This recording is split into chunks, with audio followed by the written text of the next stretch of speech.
사사기 7장 9절에서 15절의 말씀을 보도록 하겠습니다. 오늘 이 말씀을 가지고 하나님께서 우리에게 용기를 주시는 방법, 하나님께서 우리에게 용기를 주시는 방법이라는 제목으로 같이 은혜를 나누기 원합니다.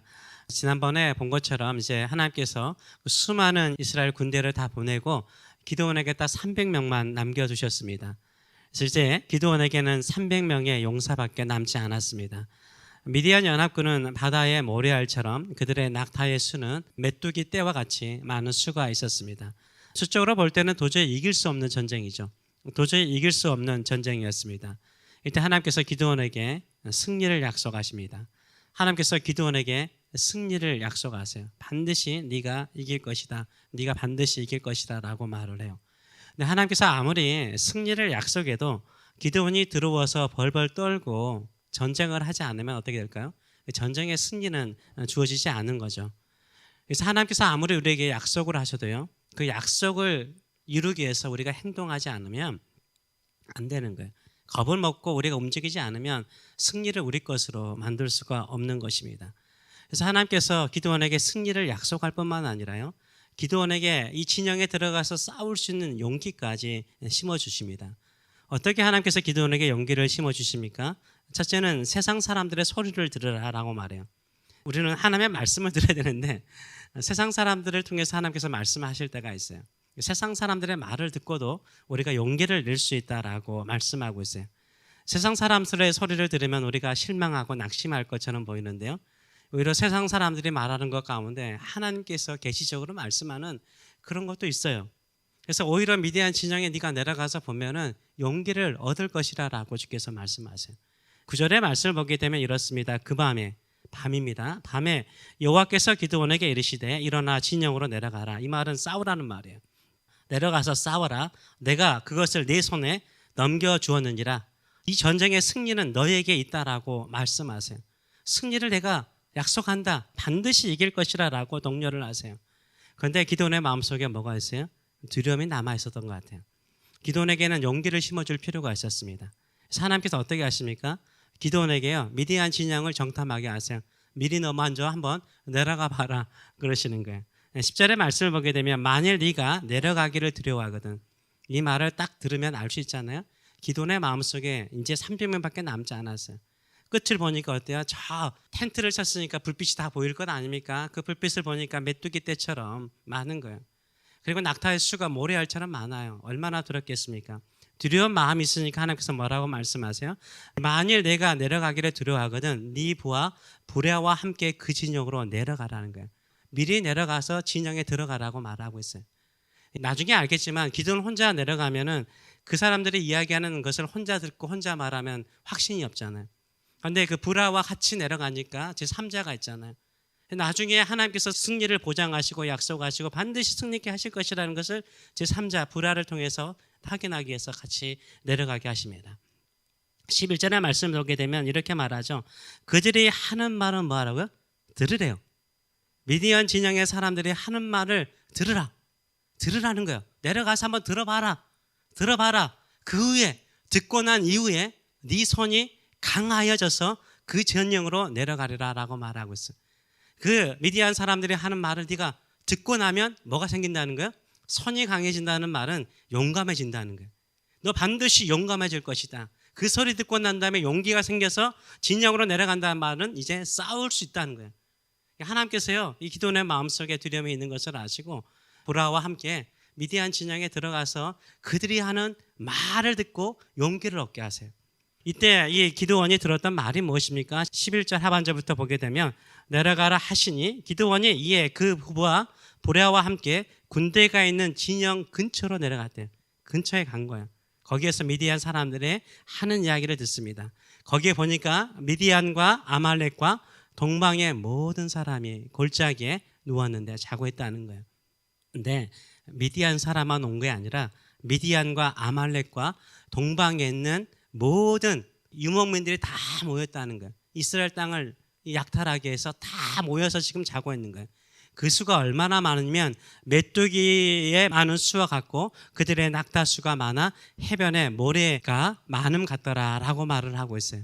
가서 보니까 엄청나게 많은 거예요. 낙타수가 많은 것은 낙타를 해서 가져가려고 이렇게 많은 낙타가 온 거예요. 13절의 말씀을 보게 되면 기드온이 그곳에 이른즉 어떤 사람이 그의 친구에게 꿈을 말하여 이르기를 보라 내가 한 꿈을 꾸었는데 꿈에 보리떡 한 덩어리가 미디안 진영으로 굴러들어와 한 장막에 이르러 그것을 쳐서 무너뜨려 위쪽으로 엎으니 그 장막이 쓰러지더라 라고 말하고 있어요. 보리떡 하나가 왔대요. 보리떡 하나가 굴러와서 왔는데 그 텐트, 그 장막을 이렇게 뒤집어 엎어버린 거예요. 뒤집어 엎어버린 거예요. 보리떡이 이 손밖에 되지 않는 이 보리떡이요, 장막을 뒤집어 엎어서 쓰러뜨렸다라고 이야기를 하고 있어요. 이 꿈을 해석하기는 어떻게 해석합니까? 14절에 그 친구가 이렇게 해석을 해주죠. 그의 친구가 대답하여 이르되 이는 다른 것이 아니라 이스라엘 하나님 여호와스의 아들 기드온의 칼이라 하나님의 미디안과 그 모든 진영을 그의 손에 넘겨주셨느니라 라고 해석이요. 기가 막히지 않아요? 하나님께서는 한 사람에게 꿈을 주셨고요, 그 꿈을 기가 막히게 하나님의 뜻을 따라서요 해석을 해버려요. 우리가 졌다는 거예요. 하나님의 사람 기드온이 우리를 쳐서 우리를 멸할 것이다, 우리 이제 피할 것이다 라고 해석하는 것을 볼 수 있습니다. 이것을 통해서요 어떻게 합니까? 기드온이 용기를 얻고요 진영에 올라가서 자 싸우자 라고 말해요. 15절의 말씀을 보게 되면 그 소리를 듣고 그 해몽하는 그 꿈과 그 해몽하는 말을 듣고 하나님께 경배했다는 거예요. 하나님 내가 믿겠습니다.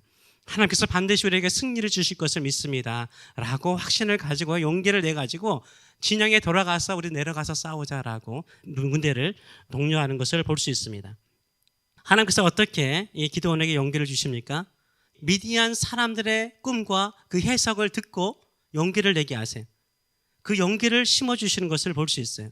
하나님께서요 기드온에게 300명의 용사에게 꿈을 보여주시면 얼마나 좋아요. 너 승리할 거 약속한다. 기드온에게는 수없이 승리를 약속했어요. 그런데 하나님께서 어떻게 해요? 오히려 대적의 한 사람에게 꿈을 주시고 그 꿈을 해석하는 것도 다른 사람이 아니라 대적이 해석을 해요. 하나님의 뜻을 따라 해석을 해요. 기가 막히게 해석을 해요. 이게 누가 역사하신 거죠? 하나님이요 적군의 마음에 역사하신 거예요. 적군의 사람의 마음속에 임하신 거예요. 하나님이 하실 일들을 보여주신 거예요. 근데 그것을 누가 들었어요? 그 기드온이 듣고 용기를 가지는 것을 볼 수 있어요. 하나님께서도 이렇게 하시죠. 하나님께서 계시하시거나 말씀하실 때는 꼭 믿는 사람에게만 말씀하지 않아요. 세상 사람들에게도 보여줄 때가 있어요. 오히려 우리가 세상 사람들이 들려주는 이야기를 듣고요 용기를 얻을 때가 많아요. 이 기드온 시대에는 미디안 사람에게 하나님께서 꿈을 주셨고 그 미디안의 친구에게 꿈을 해몽할 수 있는 능력을 주셨어요. 요셉 시대에는 누구에게 꿈을 주셨습니까? 애굽왕 바로에게 꿈을 주셨잖아요. 그 꿈을 요셉이 해석하지 않습니까? 다니엘 시대도 우리가 보지 않았습니까? 느부갓네살, 하나님을 경외하지 않는 사람이잖아요. 바로 왕도 하나님을 경외하지 않잖아요. 근데 하나님께서 그들에게 꿈을 주시고요 그 꿈을 통해서요 이 세상의 모든 것을 주관하신 분은 누구시라고요? 하나님인 것을 가르쳐 주셨어요. 이게 하나 일종의 계시죠. 하나님께서 하나님의 뜻을 보여주시는 거예요. 뭐요? 하나님께서 하나님의 백성을 위해서 일하시는 것을요 세상 사람들에게 가르쳐줘요. 그것을 세상 사람들로부터 듣고 우리가 용기를 내는 거예요. 우리가 믿음을 갖게 되는 거예요. 이게 하나님의 역사하심이에요. 이게 하나님의 일하시는 줄 믿습니다.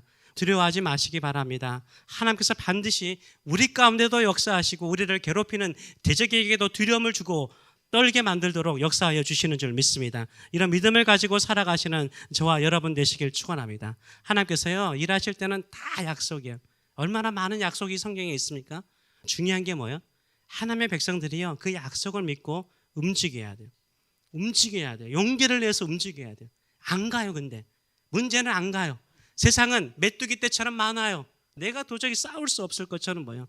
너희는 세상을 이길 것이다. 내가 너와 함께 할 것이라 아무리 약속해야 돼요. 두려워하면요 무서워하면 나 할 수 없다라고 말하면 항상 움츠러져 있어요.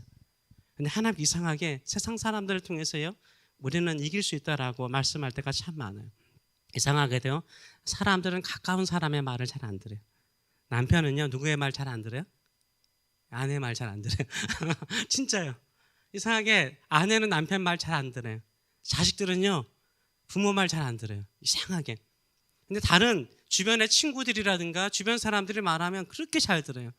예를 드는 것뿐입니다. 예를 드는 것뿐이에요. 당근이 좋대요. 건강에. 당근이 건강에 좋다. 그래서 당근 먹어. 아내가 당근을 너무 싫어하는 게 남편이 당근이 건강해질 때 당근 먹어, 당근 먹어, 당근 먹으면 10년 동안 이야기를 했어요. 당근 먹을까요, 안 먹을까요? 10년 동안 그 아내 먹지 않았어요. 어느 순간 어느 TV를 딱 봤는데, 유튜브에 봤는데 당근이 그렇게 건강이 좋더라 딱 나오니까 그날부터 냉장고에 뭐가 찼을까요? 당근으로 가득 차 있었대요. 이게 사람들이 이상하게 이런 심리예요. 가까운 사람이 그렇게 좋은 말을 해줘도요, 잘 안 들어요. 담임 목사가 좋은 말을 해줘도 안 들어요. 그냥 다른 게 목사님이라든가 여기 가서 듣고 또 은혜 받을 때가 참 많죠. 제 3자를 통해서, 멀리 있는 사람을 통해서요, 도전 받을 때가 얼마나 많은지 몰라요. 가까운 사람이 좋은 말, 좋은 약속을 줘도요, 듣지 않을 때가 참 많아요. 이상하게요, 교회도요, 성경을 제가 누가복음 계속 이야기하면서 그런 말을 하지 않았습니까? 예수님께서 종말에 대해서, 심판에 대해서, 예수님께서 다시 오심에 대해서 얼마나 강조한지 몰라요. 근데 깨어서 기도하라, 깨어서 예배해라, 깨어서 주 앞에 부끄럽지 않도록 살아라 라는 메시지를 수없는 비유와 말씀을 통해서 이야기하는데요, 믿는 성도들은 그런 설교도 많이 듣고요, 그런 본문도 많이 읽어요. 그럼에도 불구하고요, 경각심을 갖지 않아요. 근데 나인 언론처럼요, 저렇게 한번 사고 터지거나 코비드 터지거나 뭔가 엄청난 일이 일어나면서 어떤 미래학자가 나와가지고 말하기를 50년 후면은 망한다, 이러면 다들 긴장을 해요. 세상 사람들의 말을 듣고 우리가 더 경각심을 가질 때가 많아요. 그럼에도 불구하고 하나님은 어떻게 하세요? 그것을 통해서 우리에게 용기를 심어주시는 줄 믿습니다. 세상에 많은 사람들은요, 지금 이렇게 편리한 세상에 살고 있잖아요. 정말 편리한, 문명적으로 되게 편리한 세상 속에 살고 있습니다. 근데 세상의 뉴스를 보세요. 사건, 사고, 죽음, 우울증, 자살, 인생의 허무함을 감당하지 못해서 사람들이 쾌락을 추구하고 허무주의에 빠져 있는 거 보지 않아요? 그거 말하잖아요. 세상이 보여주고 있어요. 세상의 즐거움을, 향락을 따라 살면 뭐 한다고요? 허무하다는 거예요. 삶에 의미가 없다는 거예요. 왜 사는지 모르겠다는 거예요. 우리 지금 이 시대에 사는 아이들 얼마나 편리합니까? 다른 아프리카라든가 남미에 비하면 너무나 잘 살아요. 한국도 마찬가지죠. 근데 젊은 애들이요, 일찍 죽어요. 자살해서요. 그것을 통해서 뭘 말하고 있어요? 아무리 편리하고 좋은 것이 그들의 생명과 그들에게 꿈을 심어주지 않는다는 거예요. 하나님의 말씀이 꿈을 심어주고 예수 그리스도가 생명을 주는 줄 믿습니다. 이것을 통해서 우리가 세상 사람들이 하는 소리를 우리가 들을 수 있어야 돼요. 이것을 통해서 내가 예수 믿고 사는 게 복인 거예요. 내가 예수님을 신실하게 믿고 살고 있다는 것이 나에게는 큰 용기를 심어주는 거예요. 왜냐하면 내 인생이 헛되지 않기 때문인 거예요. 금요일날 이렇게 피곤할 수도 있는데도 불구하고 예배하러 온 게요, 복인 거예요. 내 믿음이 헛되지 않는 거예요. 우리가 믿음대로 살면 반드시 하나님께서 은혜를 심어주실 줄 믿습니다. 이 믿음을 가지고 살아가시는 저와 여러분 되시길 축원합니다. 솔직히 말해서요, 제가 아클랜드에서 이 교회를 옮길 때도요, 힘을 주는 사람들은요, 주변에 있는 교회 안 다니는 사람들이었어요. 이분들이 하는 말이, 목사님 몇 명 나와요? 물어봐요. 몇 명 나옵니다. 그러면 빨리 옮기세요 그러더라고요. 옮기세요. 물고기가 많은 곳으로 가셔야죠. 이렇게 충고하더라고요. 우리 믿는 사람들을 통해서 격려를 얻을 때도 있지만요, 세상 사람들을 통해서 하나님께서 우리에게 계시하시고 인도하실 때가 많아요. 두 번째로는 용기를 심어주시는데 어떻게 용기를 심어줘요? 미디안 진영의 사람들이 하는 말이 뭡니까? 보리떡 하나가 텐트를 뒤집어 엎어서 텐트를 쓰러뜨렸다라고 이야기를 하고 있어요. 보리떡은 작잖아요. 작은 개떡을 말합니다. 개떡 하나, 손바닥만한 개떡인데, 텐트, 우리가 생각하는 일반적인 캠핑 텐트 생각하시면 안 돼요. 왜냐하면 이들은 유목민들이에요.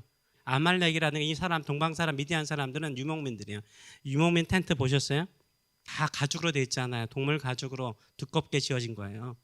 이것을 운반하기 위해서 낙타가 필요한 거거든요. 되게 무거운 거예요. 그런데 어떻게 보리떡 하나가 텐트를 뒤집어 엎어서 쓰러뜨려요? 이건 상식적으로 해석할 수 없는 거예요. 노멀한 건 아니잖아요. 그런데 이 업노멀한 것을 국꿈을 뭐라고요? 개꿈이네, 이렇게 해석을 해주면 끝나는 건데, 개꿈이네, 뭐 꿈은 다 그렇지, 그렇게 이야기해버리면 끝나는 건데요, 그 옆에 있는 친구가 기가 막히게 해석해요. 기드온의 칼이라는 거예요. 기드온이 우리를 승리할 거는, 우리가 아무리 텐트와 같이 크고 저 기드온은 개떡과 같이 작을지라도 그가 굴러서 오면은 우리는 넘어지고 뒤집어질 거라고 이야기를 하잖아요. 이게 하나님 우리에게 심어주는 소망인 줄 믿습니다. 우리는 개떡과 같이요, 작을 수 있습니다. 연약할 수 있어요. 싸울 수 없어요. 어떻게 떡 한 덩어리가 그 큰 텐트를 뒤집어 엎을 수 있겠습니까? 나 누가 하시면요, 하나님이 하시면 되는 거예요. 하나님이 하시면 되는 줄 믿습니다. 우리가 예배할 때마다 그 믿음 가지고 나가세요. 내가 개떡처럼 초라하고 부족할지라도 하나님께서 굴러가라 할 때 그 명령 따라서 굴러가면 텐트도 그 큰 텐트도 뒤집어 엎을 수 있는 거예요. 하나님이 행하시는 역사인 줄 믿습니다. 이런 믿음을 가지고 살아가시는 저와 여러분 되시길 축원합니다. 우리 교회 새교회는 예수를 전하는 사람들입니다. 저의 꿈은 다른 것은 없습니다. 행복은 예수님 안에 있다고 생각을 해요. 성도들이 믿음으로 즐거워하고 기뻐할 수 있는 것은 물론 물질이 주는 것도 있고 자녀들이 주는 기쁨도 있고 건강이 주는 즐거움도 있고 내가 하는 형통으로서 복을 받을 수 있어요. 그러나 진정한 복은 어디에 있어요? 예수님을 통해서 복을 받을 수 있어요. 예수님이 참된 평안과 기쁨과 행복을 줄 수 있어요. 저는 그걸 확신하기 때문에 그러는 거예요. 우리 모든 성도들이 예수 믿는 기쁨, 예수 믿는 행복으로 충만해지기를 원합니다. 그리고 충만은 가지고요, 예수님 전했으면 좋겠어요. 예수님을 전하는 사람들이 되기 위해서 우리가 예수님으로 충만한 우리 교회가 될 수 있도록 기도해 주셨으면 좋겠습니다. 이렇게 작은데, 큰 교회 저렇게 많은데 작은 교회가 뭐 할 수 있을까? 저는요, 작은 교회이기 때문에 하나님이 하실 일이 많다고 생각을 해요. 작은 개떡과 같이 보리떡이기 때문에 하나님이 쓰시면 큰 텐트를 뒤집어 엎듯이 세상을 뒤집어 엎을 수 있는 능력 있는 교회가 될 수 있는 줄 믿습니다. 이런 믿음을 가지고 기도해 주시는 저와 여러분 되시길 축원합니다. 저도 계속해서 기도하고 저도 한 10여 명의 사람들이 있습니다. 예수를 전하는 교회가 되기 위해서 초청 대상자 이름을 이번 주에 다 그 자리에 적으려고 하거든요. 여러분이 먼저 적으시고 이름 몰라도 적으시고 그냥 만났던 사람 얼굴 이미지만 더 적으세요. 기도하면 반드시 그 사람 교회 오거나 예수 믿게 되는 놀라운 역사가 일어날 줄 믿습니다. 이렇게 한들 무슨 소용이 있느냐? 아무 이런 일은 일어나지 않아. 이런 생각을 갖는 사람은 아무런 일이 일어나지 않아. 내가 적어서 기도하면 반드시 그 사람 구원받을 것이다. 그 사람 교회 다닐 것이다. 확신 가지고 기도하면 그 사람 반드시 돌아오게 하실 줄 믿습니다. 하나님께서 역사하여 주실 줄 믿습니다. 이런 믿음을 가지고 살아가시는 저와 여러분 되시길 축원합니다. 하나님께서 우리에게 요구하신 것은 뭡니까? 용기예요. 이 사도행전을 읽으면 읽을수록 이 성령께서 임하시니까 어떤 역사가 일어나요? 사람들이요 담대해져요. 사도들이 담대해져요. 예수를 전하는 것을 부끄럽게 생각하지 않아요. 한번 생각을 해보세요. 예수님께서 그 당시에 신성 모독죄로 십자가에 극형에 죽었어요. 50일이 지났어요. 예루살렘 주변에 유월절을 지키러 오던 모든 사람들에게 예수님은 어떤 사람이에요? 신성 모독죄로 죽은 사람이잖아요. 그리고 그를 따르는 자들은 다 핍박을 받을 수 있는 상황이거든요. 그런데 어떻게 돼요? 담대히 외치잖아요. 예수님은 살아나셨다. 우리 구세주가 되신다. 하나님의 아들이시다. 라고 외치잖아요. 이게 능력인 거예요. 우리 새교회 안에도 이런 놀라운 성령의 역사함, 용기를 가지고 예수 그리스도를 담대히 전하는 교회가 될 수 있도록 축복하시는 저와 여러분 되시길 축원합니다.